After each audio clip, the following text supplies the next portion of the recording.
Whether you're moving overseas with your family, relocating employees on assignment, moving your organisation's workplace, or transporting and storing high-value art or information, logistics in the modern world is complex.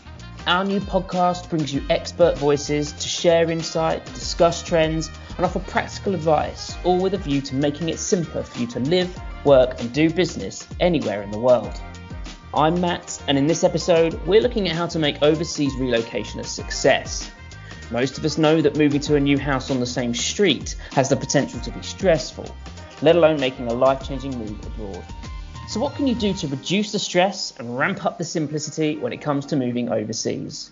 To take us through it, I'm grateful to be joined by serial relocator and managing director of our business units in New Zealand, Leon Hulme. Leon, hi. Thanks so much for joining us. So, without further ado, wherever you are in the world, welcome to CrownCast.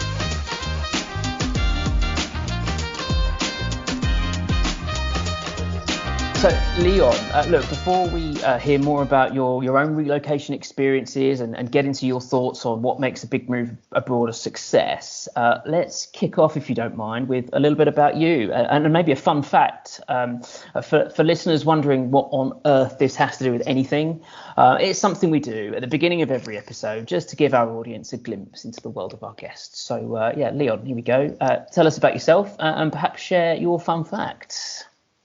Thank you, Matt. Yes, I'm the managing director of Crown here in New Zealand and been with the company actually for just over 23 years. Worked in many countries, as we'll probably talk about.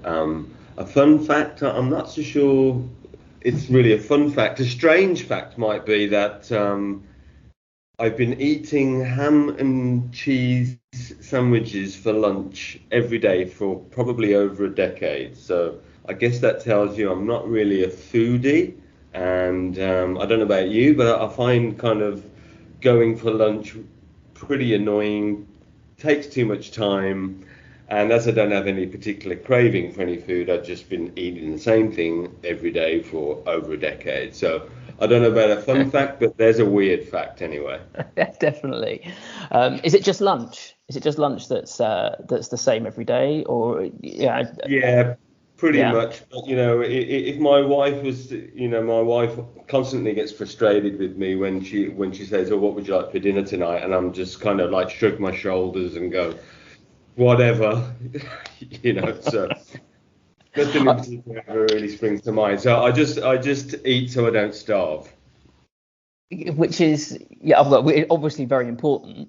It's that's an interesting one. That is a weird fact. It is definitely a weird fact. It sounds very economical. I get your point. I'm not a massive fan of lunch myself. It falls at an annoying time just when you're in the middle of doing something, but. Wasn't expecting that. It probably puts you in a fairly small percentile of the world's population, presumably, not being a foodie. But excellent. Well, that's not quite what we're here for, but we are here to talk about relocating. And you're currently based in Auckland, and over the course of that 20+ year tenure you've been with Crown, it's perhaps fair and perhaps a little obvious to assume that your career has taken you across the world. I don't know, perhaps start off by telling us about your journey. Sure, yeah, and that's right. It all started in Malaysia, actually, Crown Malaysia. Started out in a business development role. It's a bit of a funny story, actually, how the whole interview process. I mean, I had a really strong CV anyway for a business development role at the time. So I guess the country manager, when he was interviewing me, didn't really need to talk to me too much about my sort of career history because my CV kind of spoke for itself. But I think he did want to try and work out whether I was somebody he could get along with and whether we had a similar sense of humour. So he put me on the spot during the interview and asked me to call another Crown employee and play a practical joke on him over the phone.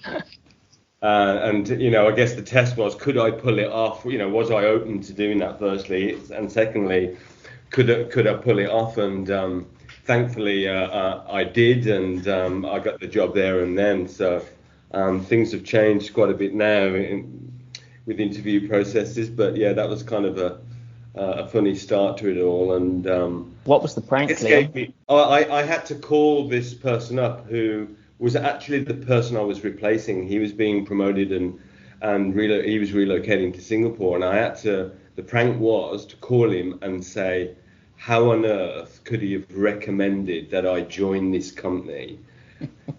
Because because the country manager was absolutely awful, and so that was the prank, and it was hilarious actually, because he's on the other end of the phone, sort of going, "What's happened? What's he said? What's he done? I can't believe it." So yeah, it was pretty funny, but it gave me a pretty good insight into Crown actually, and the people. I had a wonderful.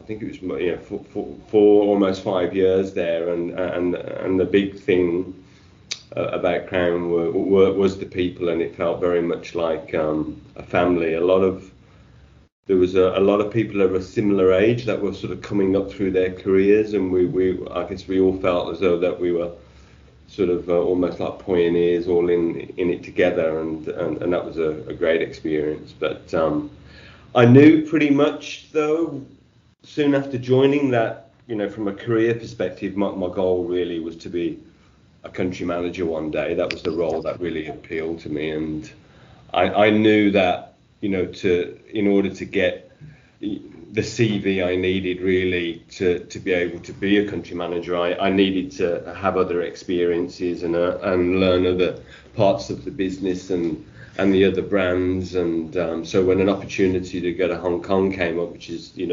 Crown's head office, I jumped at it.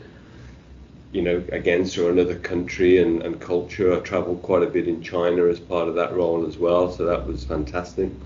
Learned, added that other kind of string to my bow and strengthened the CV. Then it was off to Japan, again, another amazing opportunity, a country that, is, for me, is like no other. That Japan is in Asia, but I don't think it's like any other country in Asia. Japan is just Japan.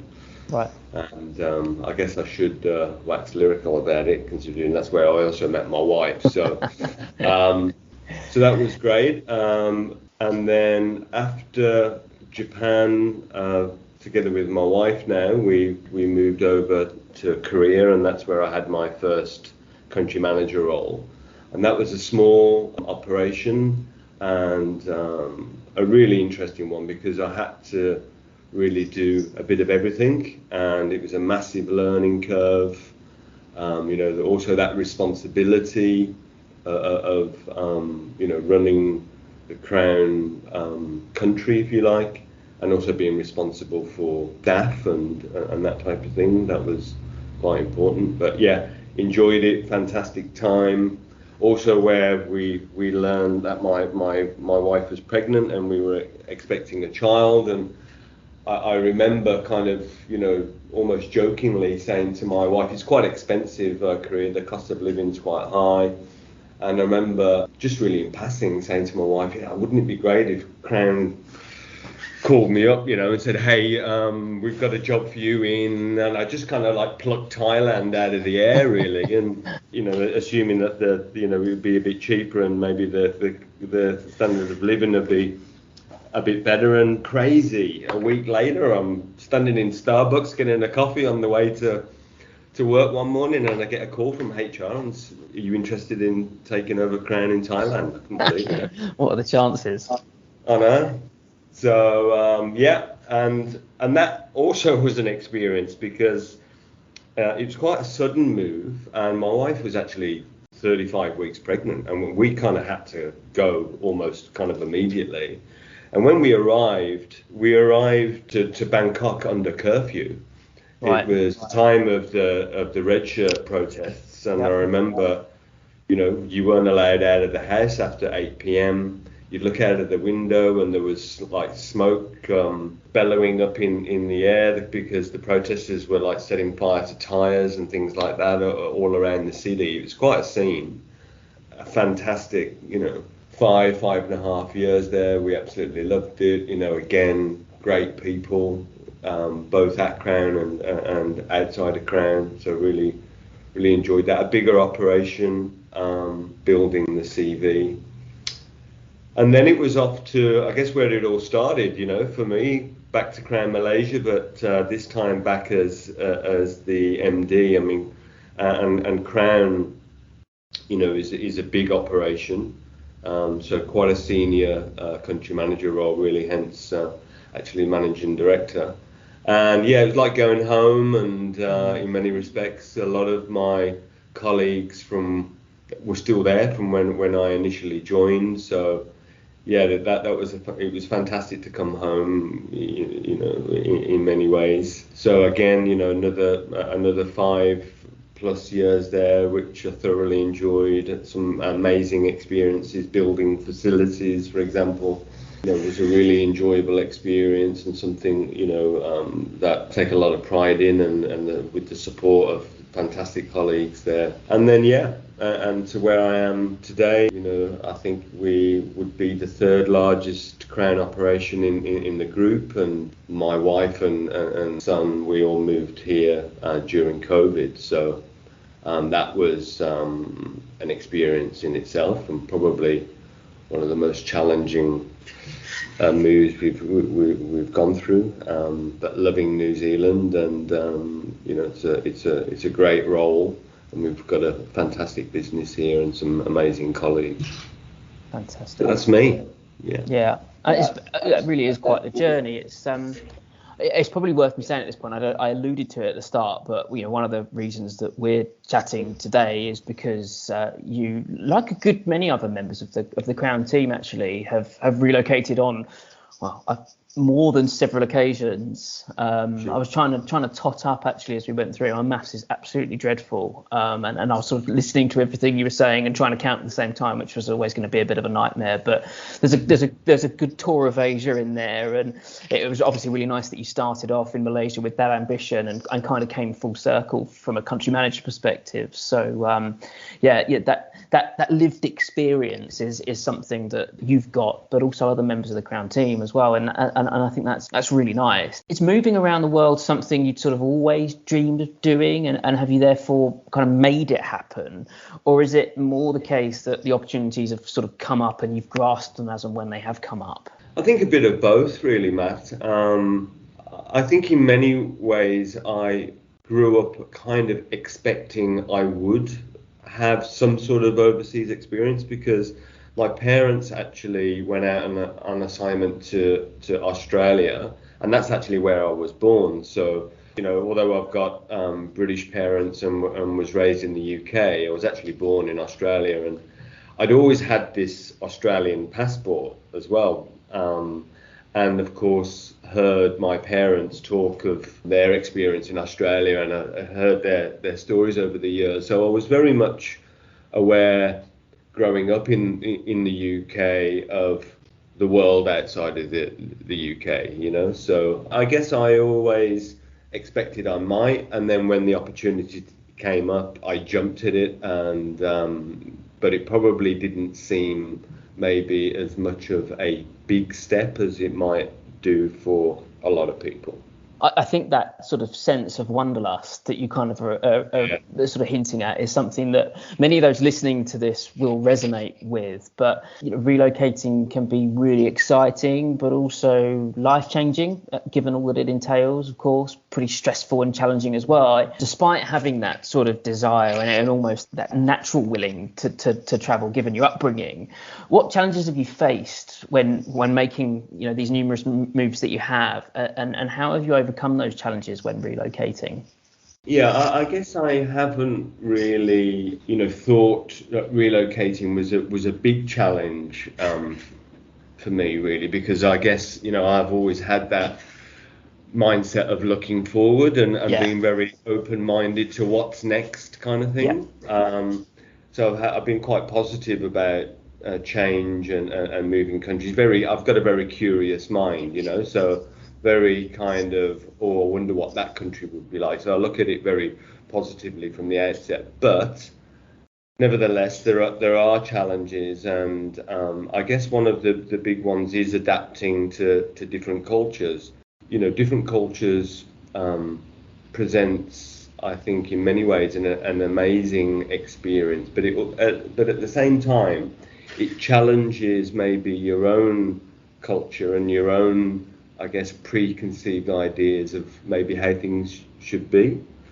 And I think that's interesting. You can find yourself arriving in a country and you think this is the way things should be. Let's say like behaviour. I've worked in some countries where people are generally quite aggressive, and even things like getting in a lift or walking down the street. People might bump into you or something like that, and I might come from a culture where that's rude.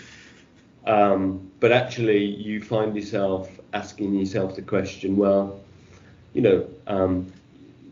being open-minded and trying to understand other people's cultures. And even if you come to the conclusion that you think people shouldn't do that or shouldn't behave in that kind of way, you then ask yourself, well, how much does this really matter? Should it really be something that I should allow to bother me? And so you adapt, right? I think that's a very important thing. So I think inevitably when you are moving to different countries, you're experiencing different cultures.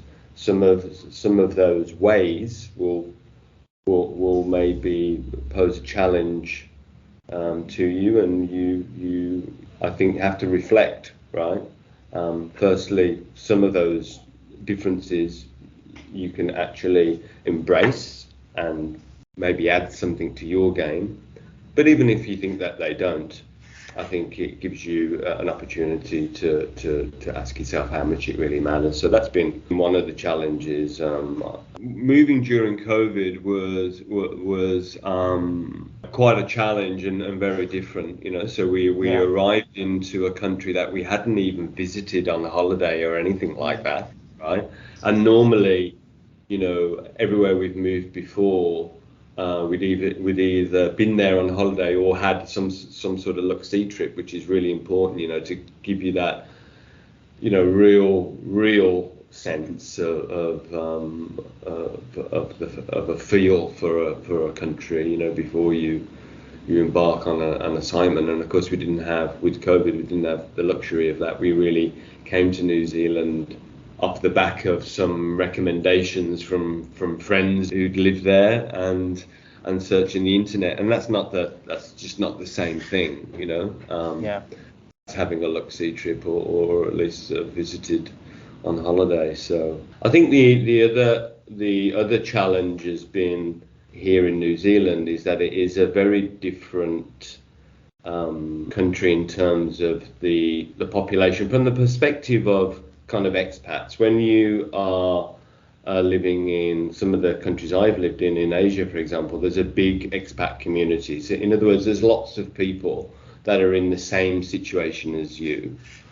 In New Zealand, it's a lot more of a local focused country. So basically, most of the people that you meet are New Zealanders who were born there and raised there, and they've had a very different experience to you. So, and they have their own networks, which can be tough for, I guess, an outsider to break into. So I think the challenge there is you do have to make an effort. You do try hard to build those relationships and those friendships, and that can be quite a challenge. I mean, you've got to be quite outgoing.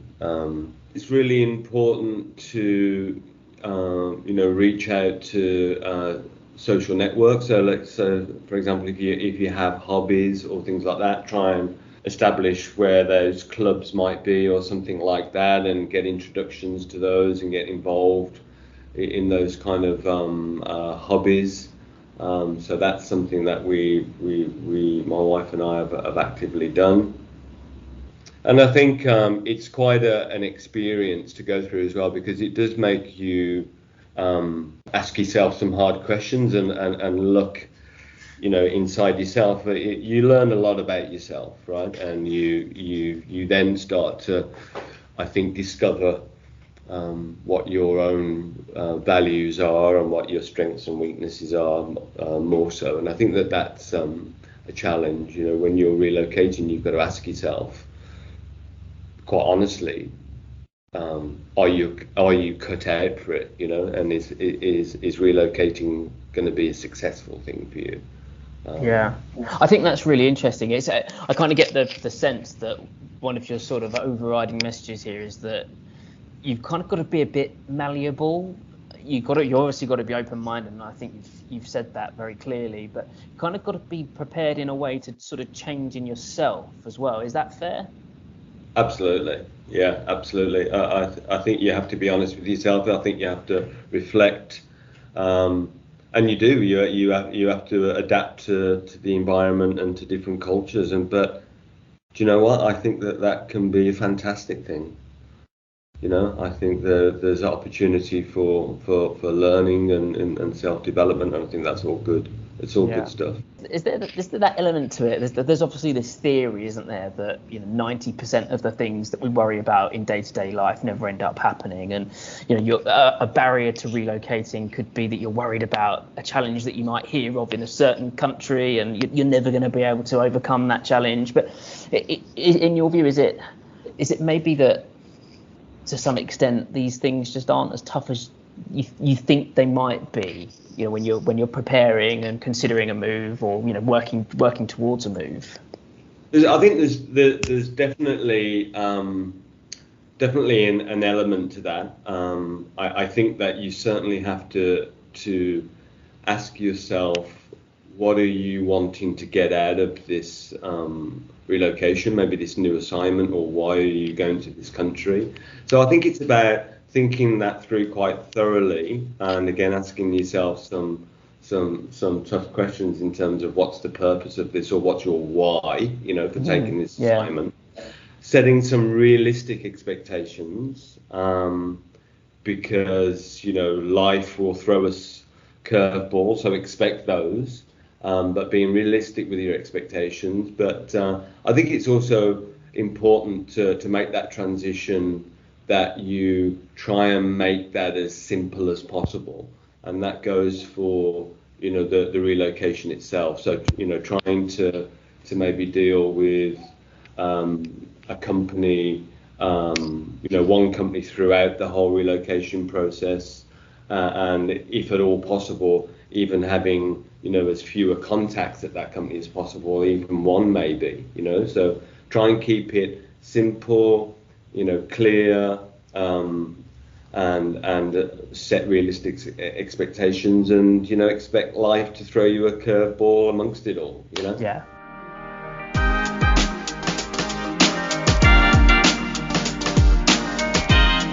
We talked a little bit about New Zealand and your move there. It's your current home. How is business and life and society in New Zealand at the moment? We have a very vibrant business here in New Zealand, I'm glad to say, and that when you consider New Zealand from a kind of land mass perspective, is pretty much the same size as the UK, but the UK's population's about 67 million, and it's 5 in New Zealand, right? So there's not a great deal of people when you think about the size of the country. So how many people can you really relocate, for example? So it's important for us that we have a very diversified business, which we do have here, but that continues to be our focus and our strategy. We're always looking for ways that we can support our customers in different ways. I mean, when we think about a lot of the Crown brands, I mean, the reason they initially started was a customer asking us, can you also do, and we're, that's something that we continue to be very open to now, so yeah, a diversified business is certainly our focus. And the other thing that has been a big focus for us over the last few years in particular, although Crown has always been very, very strong in like the area of what we used to call, CSR, and certainly in supporting charities and those people who aren't quite as lucky. as us. But in New Zealand, over the last few years, we've really focused on sustainability as a whole. And in New Zealand, people are very much in tune with sustainability and certainly the environment and climate. New Zealand's known to be a beautiful country, and obviously New Zealanders love the outdoors. They want to experience that, so they're very in tune, I guess, with the environment and preserving that and protecting that. So, when we started very seriously in putting together our sustainability framework here in New Zealand and talking about some of those pillars around people and climate and the environment and so on. I was really delighted by how easy that was to get engagement from my colleagues up and down the country. It really speaks to their centre in many ways. So that's been a real fantastic development for us here, and we're really happy to support. Just really doing the right thing. Yeah. So just lastly, Leon, a little bit of $1 million question, I suppose, in terms of relocating. It's that, is there a silver bullet? But what would be your kind of number one tip for someone about to relocate or who is considering relocation overseas, given your own experience? I mean, I think you have to reflect, and I think I might have said it before, reflect on your why and why are you relocating? What are you hoping to get from the experience? But go a little bit deeper than that maybe and ask yourself, are you ready for that kind of change? Are you ready for that challenge? Is that you? I think there are some people that it wouldn't be for, and that's absolutely fine. But you've got to ask yourself some of those questions, and then I think you need to then go about that relocation and engage with professionals to give you that in-depth advice. And I would definitely, as I mentioned before, recommend in as simple as possible. Engage with as fewer companies in that process as possible. Most definitely try and go on a look-see trip. So you can get a sense of the reality of what it will be like to live in that country.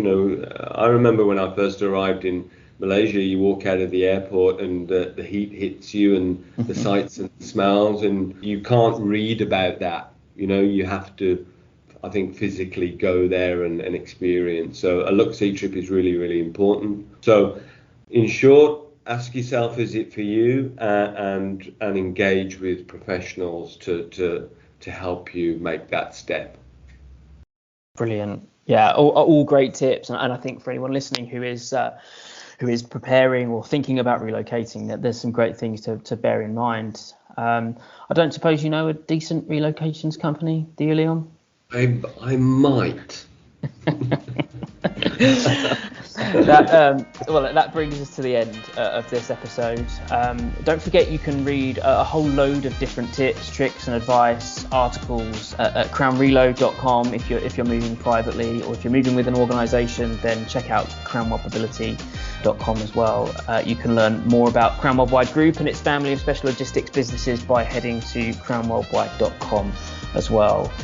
Leon, thanks so much for joining us on this episode. I'm really grateful for your wisdom and to have heard about your experiences, and I'm sure our listeners will have as well. And thank you to everyone out there who's been listening. Please join us again soon for another episode of CrownCast. Bye for now.